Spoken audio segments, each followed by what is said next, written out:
Manila Broadcasting Company. Sa balita, komentaryo,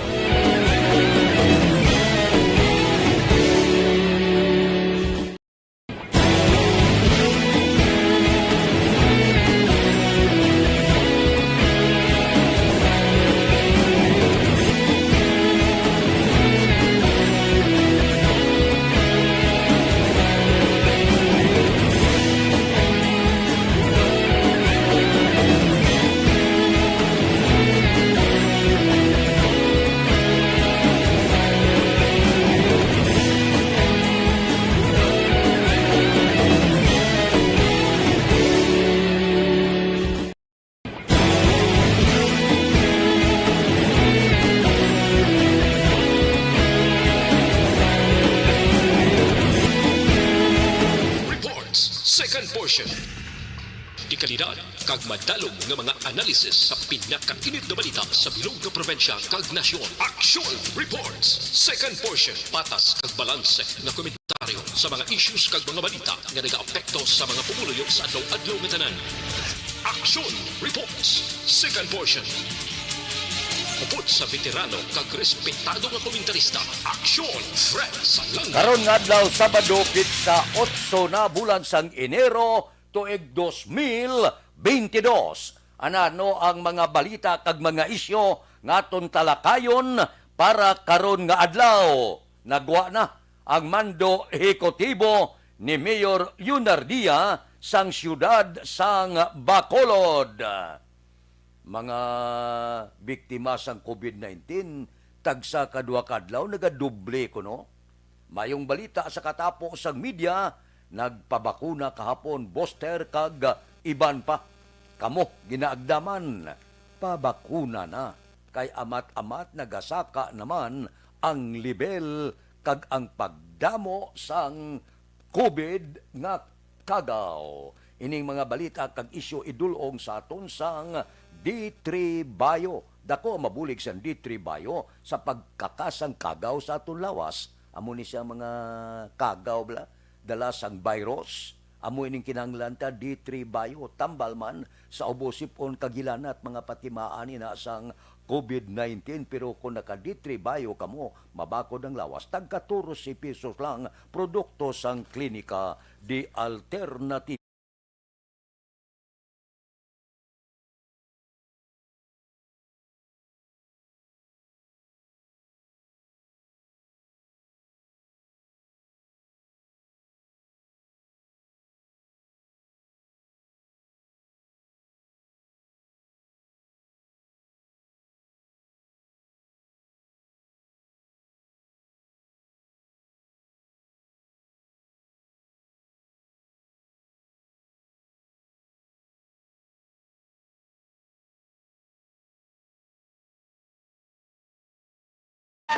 Aksyon Radio Philippine Standard Time las 6:33 ari na.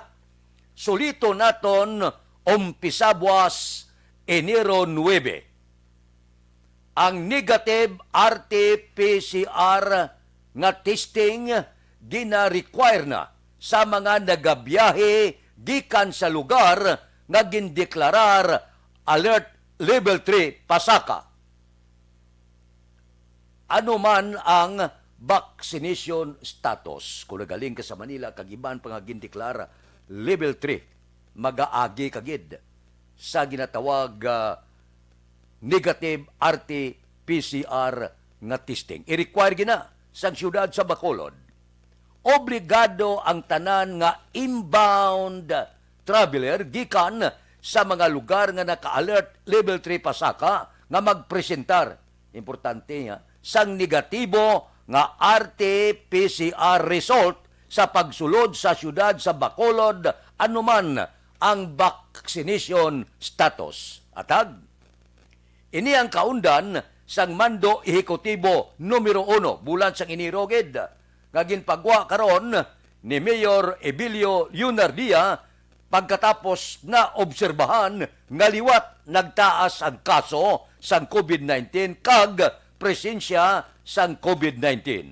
Ari pagid, magluwas sa RT-PCR nga result, kinahanglan man ipresentar sang traveler ang nagabiyahe ang online backtrack registration, ISPAS, vaccination card, kag valid personal ID.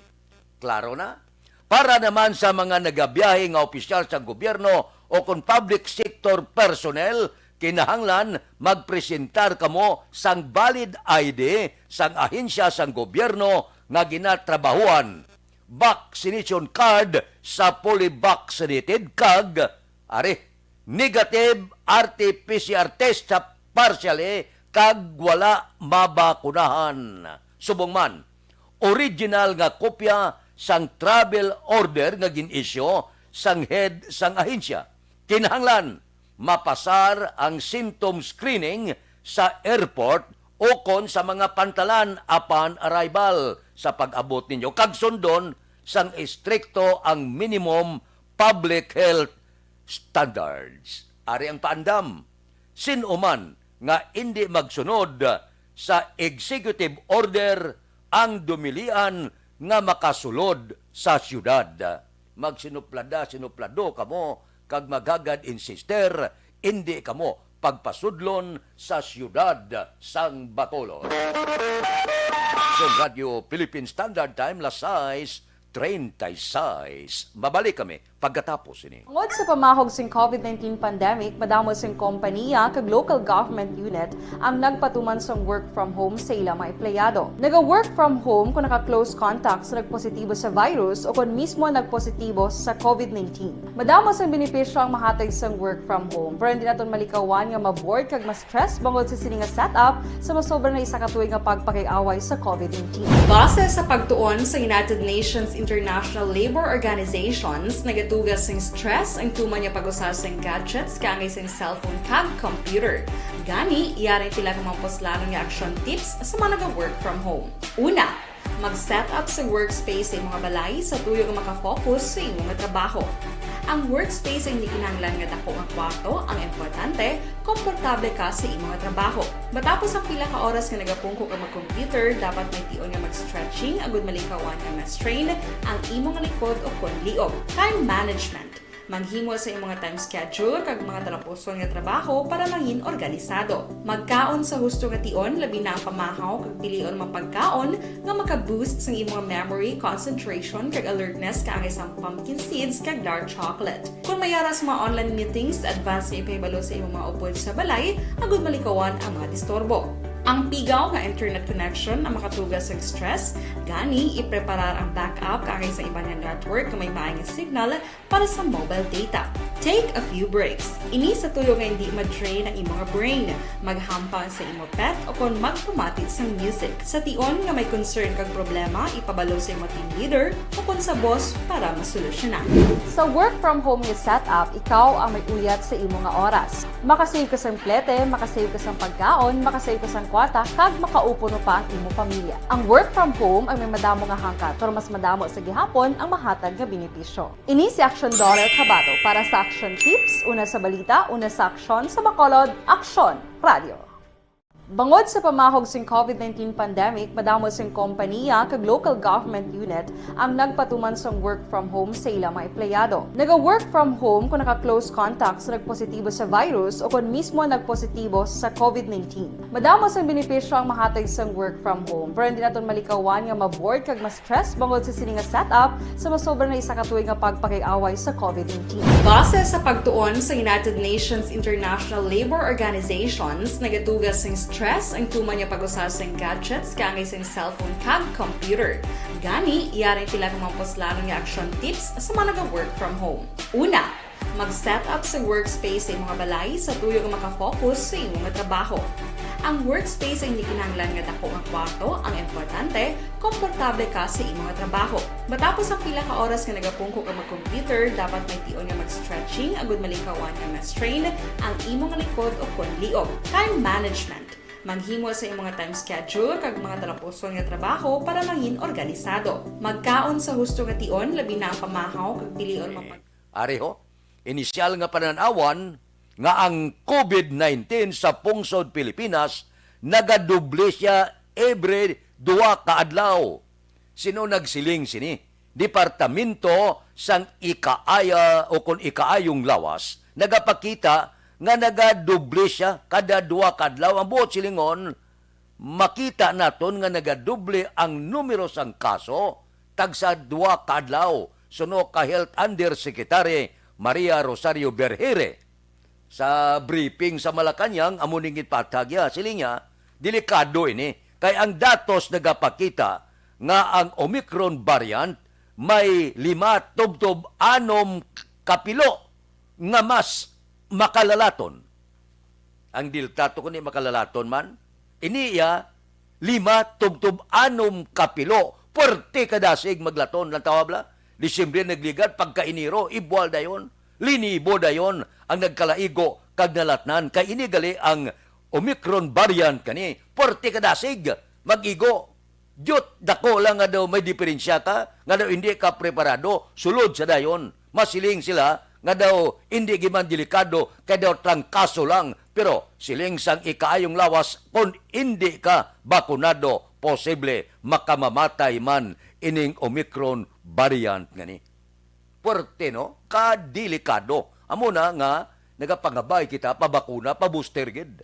Grabe galiya. Puerte siya maglato na mo nga pertik damo katingala kita ba? Puerting ibalya ba? Kadasig kayo kay puerte manglaton. 5 tubtob 6 kapilo ini siya nga manglaton. Amak mo, ang Pilipinas nakareport sang 21,819 kabag-o nga kaso. Pinakataas ini halin sang Setyembre 12 sa nagligad nga tuig sa diin may ara 21,411 lang ang nalatnan. Subong ya, pila lang kay nadlaw, puwerte na, gaduluble na ang nalatnan sang Omicron variant, bangod masyado kamakalalaton. Halong, pabakuna, pabooster na, now na. Aksyon Radio Philippine Standard Time, Lasais 42. Mabalik kami pagkatapos. Ang elementary nga evacuation center na concern din baha man. Uy, kasi tinagaman apat kumansaka ang tubig. Actually, ko po Di ba medyo mataas ang tubig, so ginaulat natin nga pasiwala nga nag-traffic to or nag-transit dito sunod ang continuous rain ang nag-isagid sa factor sa pagsaka sa sining tubig sa subong. Hunyo 4, 2021, sang formal na ginanunsyo sa pag-asa ang panahon sang tig-ululan o kon rainy season sa Pilipinas. Gani, ilauman ang maularing nga panahon umpisa subong tugtog Nobyembre 2021. Ang Pilipinas sa mayroon sang early warning system para mahibaluan ang lakat sang panahon. Gani, wala sang rason nga hindi kita makapreparar karon ni rainy season.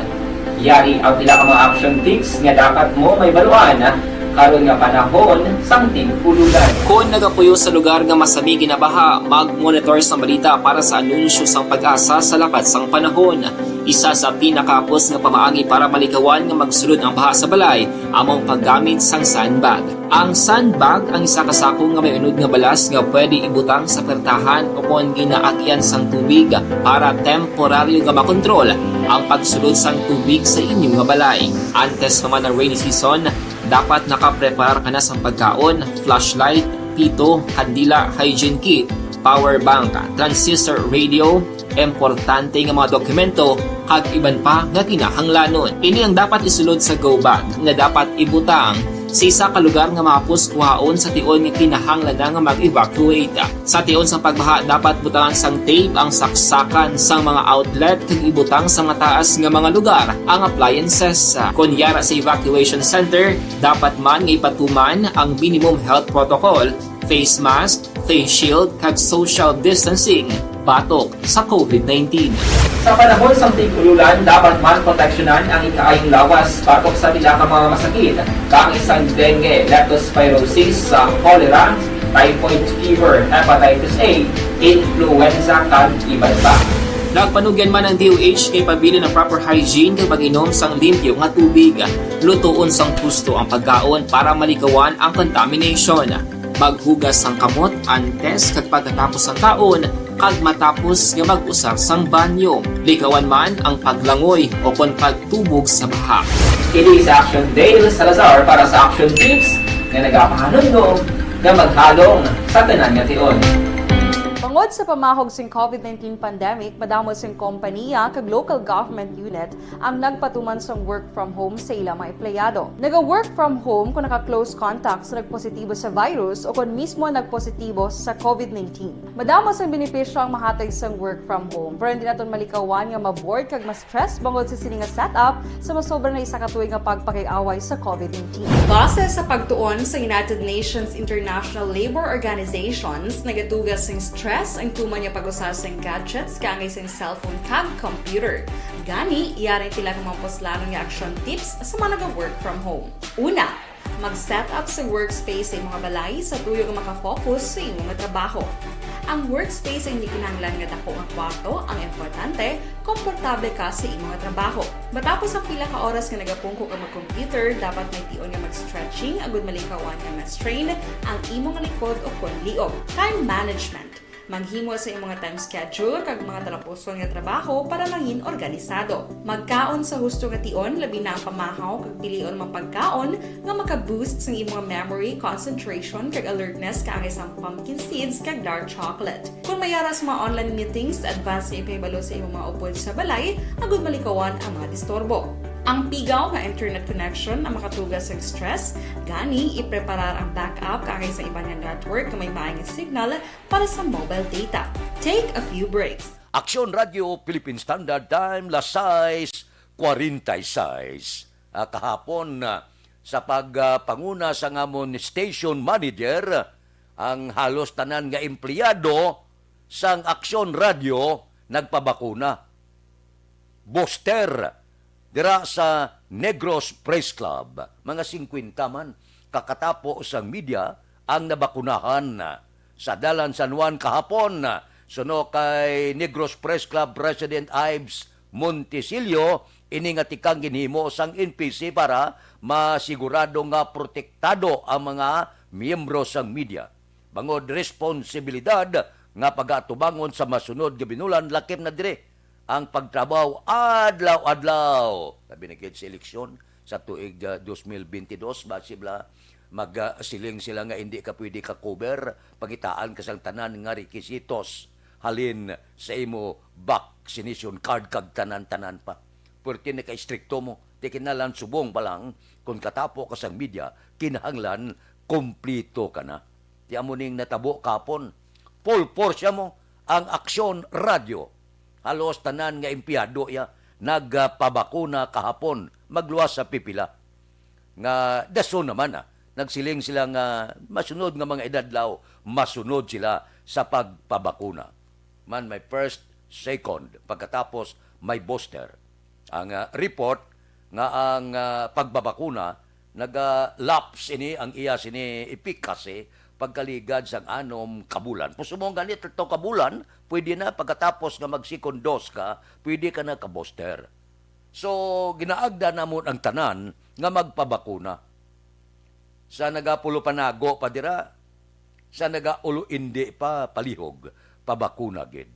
Hindi na magwantaho, purti kadasig sa paglaton-laton. Hindi kita luyag, nga mahalitan ikaw, lakip ang pamilya mo, kag sa komunidad, sa diin ikaw nagapuyo. So, ang aton pangabay, pabakuna na. Amo lang ini, ang aton sini panagang, kag posible kon mag-29%, abi kaluyan, ang syudad sa Bacolod, ang silingon, hindi na kita magsaka sa ano pangalibel, 3-4 kag iban pa. Manaog lang ini siya kung ang tanan may dipinsa na sa lawas. Amo lang kinanglanta, massive gid nga pagpabakuna. So nagaagda kita sa aton mga kauturan. Pabakuna kita, subong na. Hindi ta pagulaton nga malatnan pa kita, makalaton ka pa sa pamilya mo, makalaton ka pa sa isig mo katao, subong na. Kundi ang magmalapit nga pagpabakuna, padulong na. Tanan nga mga molho, nagapabakuna na. Si Boy Bala gani sa firing range siya, may bakunahay man, karon nga adlaw.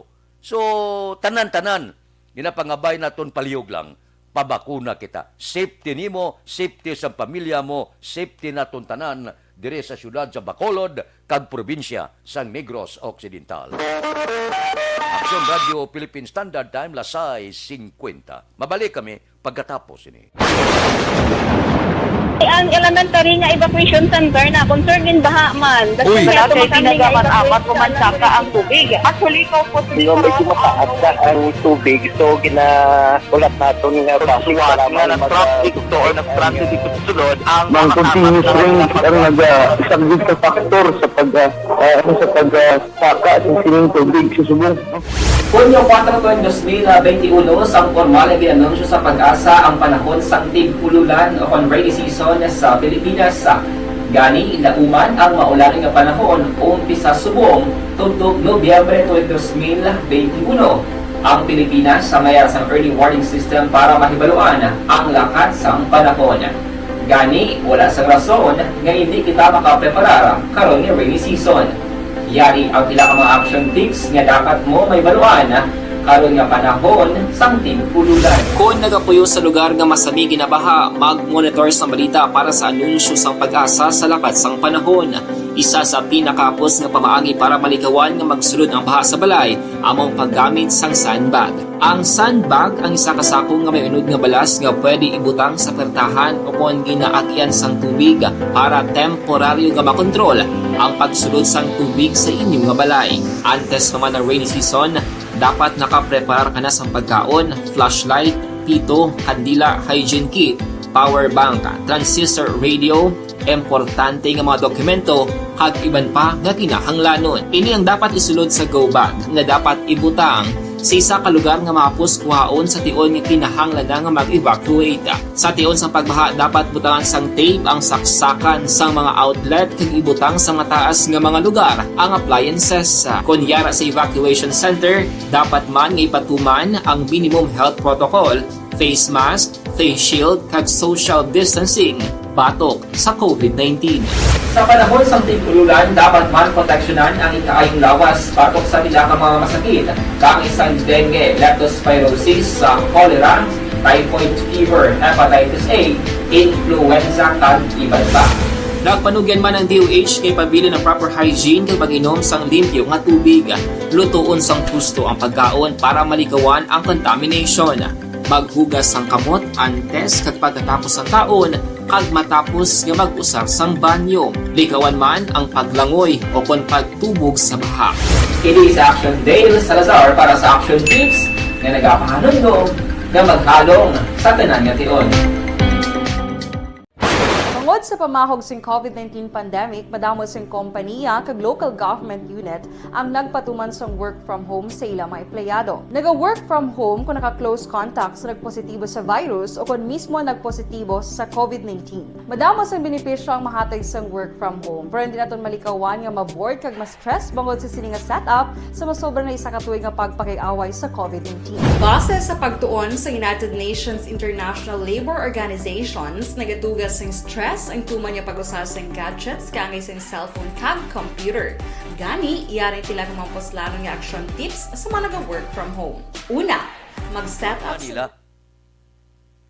Ang palayag naman sa piyak kabahin ni Health Undersecretary Maria Rosario Berhire kahapon nga ang nauna nga trans ang bakuna mahimo man mag-aabot kon mas temprano pagid sa katapusan nga bulan sining Enero kag first week sang Pebrero.